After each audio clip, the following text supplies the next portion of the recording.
قرآن میں اللہ نے ایک مقام پر فرمایا ان السمع والبصر والفؤاد کل اولئک کان عنہ مسئولا۔ اللہ نے فرمایا ان السمع بے شک کان، والبصر اور آنکھ، والفؤاد اور دل، کل اولئک کان عنہ مسئولا، قیامت کے دن ان میں سے ہر چیز کے بارے میں سوال کیا جائے۔ سوچنے کی بات کہ اللہ نے ان تین چیزوں کا ہی ذکر کیوں کیا؟ ہر عضو سے سوال ہوگا، لیکن اللہ نے فرمایا سمع، بصر اور فؤاد، یہ جو تین چیزوں کا اللہ نے ذکر کیا ہے یہ بڑی امپورٹنٹ ہے، اور ان کا ذکر اللہ نے کئی مقامات پر فرمایا ہے۔ دیکھیں، آپ علم حاصل کرتے ہیں نا، تو علم حاصل کرنے کے لیے حواس خمسہ ظاہرہ ہوتے ہیں، کان ہے، آنکھ ہے، سونگنا ہے، چکھنا ہے اور چھونا ہے۔ پانچ صفات ہیں، پانچ حواس ہیں جن کے ذریعے علم حاصل کیا جاتا ہے، جنہیں ہم کہتے ہیں حواس خمسہ ظاہرہ، جو ظاہراً نظر آتے ہیں۔ اب ان میں سے سونگنا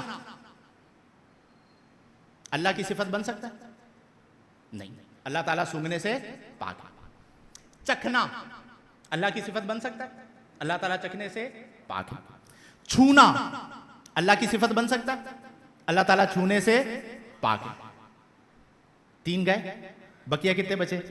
نمبر 1 سننا اور نمبر 2 دیکھنا۔ ان السمع والبصر، دیکھنا اللہ کی صفت ہے یا نہیں ہے؟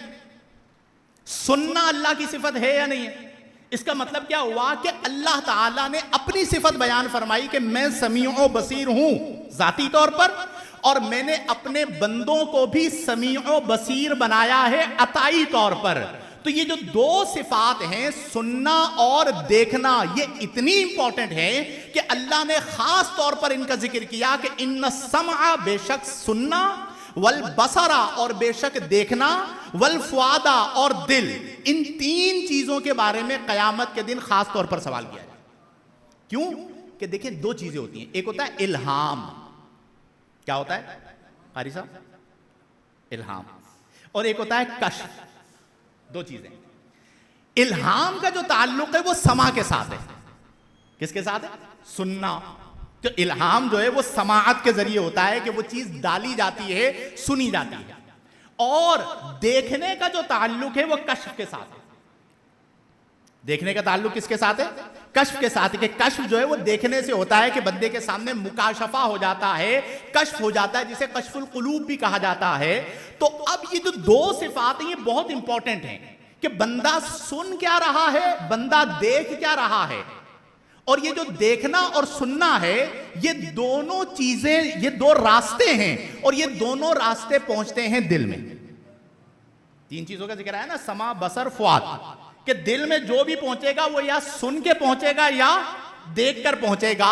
تو گویا کہ اللہ فرما رہا ہے کہ میرے بندو، تمہاری شان یہ ہونی چاہیے کہ تم میرے سوا نہ کسی کو سنو، میرے سوا نہ کسی کو دیکھو، پھر تمہیں میرا قرب نصیب ہوگا۔ اسی کو تو محبت، یہ جو آیہ مبارکہ ہے نا، والذین آمنوا اشد حبا للہ، امام فخر الدین رازی رحمۃ اللہ علیہ نے اس آیت کی تفسیر جو بیان فرمائی ہے وہ عشق الہی سے بیان فرمائی ہے۔ کس سے بیان فرمائی ہے؟